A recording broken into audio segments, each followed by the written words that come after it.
শুনতে খারাপ লাগলেও বাস্তবতা তো এটাই। স্বামীর ইনকাম যদি লাখ টাকাও হয়, বউকে তার ৫০০ টাকা দিতেও অনেক কষ্ট হয়। স্বামীর ইনকাম কোটি টাকা হলেও সেই বউয়ের স্থানটা, বউয়ের জায়গাটা ঠিক একই থাকে।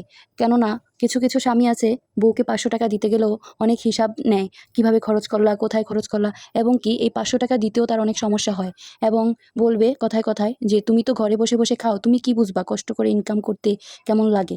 ঠিক আছে? ৫০০ টাকার জন্য আপনাকে যে কত খোঁটাই শুনতে হবে, সেটা যাদের কপালে এরকম স্বামী পড়েছে একমাত্র তারাই বলতে পারে। তাই বলছি বোন, স্বামীর ইনকামের চেয়ে নিজের ইনকামের প্রতি, নিজের ক্যারিয়ারের প্রতি মনোযোগী হওয়া প্রত্যেকটা মেয়ের জন্য খুবই ইম্পর্ট্যান্ট।